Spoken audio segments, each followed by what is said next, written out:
সিরাজগঞ্জে বিশ্ববিদ্যালয় দিবস বর্জন করে স্থায়ী ক্যাম্পাসের প্রকল্পের অনুমোদনের দাবিতে মানববন্ধন করছেন রবীন্দ্র বিশ্ববিদ্যালয়ের শিক্ষক, কর্মকর্তা, কর্মচারী ও শিক্ষার্থীরা।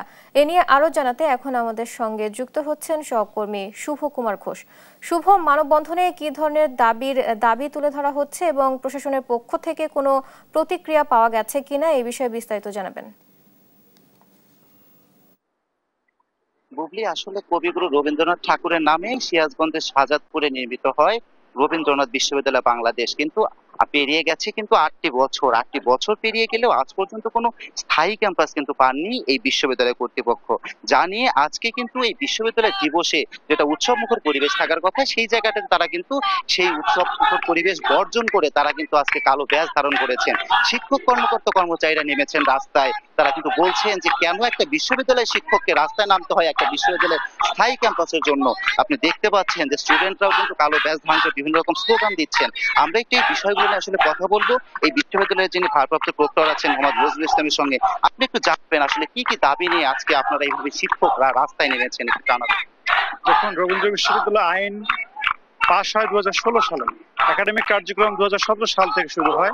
দীর্ঘ 8 থেকে 9টি বছর যাওয়ার পরে আমরা আমাদের স্থায়ী ক্যাম্পাস পাইনি।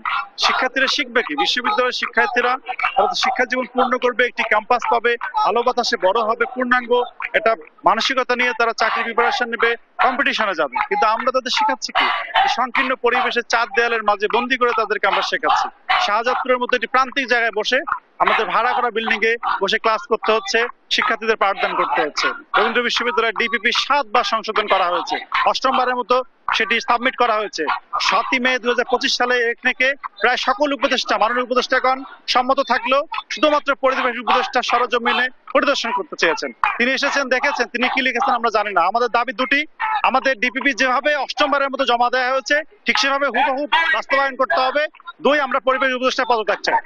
ধন্যবাদ আপনাকে। আসলে এছাড়াও কিন্তু যখন শিক্ষার্থীরা বক্তব্য দিয়েছেন, অনেক নারী শিক্ষার্থী কিন্তু বলেছেন যে আজকে স্থায়ী ক্যাম্পাস না থাকার কারণে যে তারা নানান ধরনের হয়রানির কিন্তু সম্মুখীন হচ্ছেন।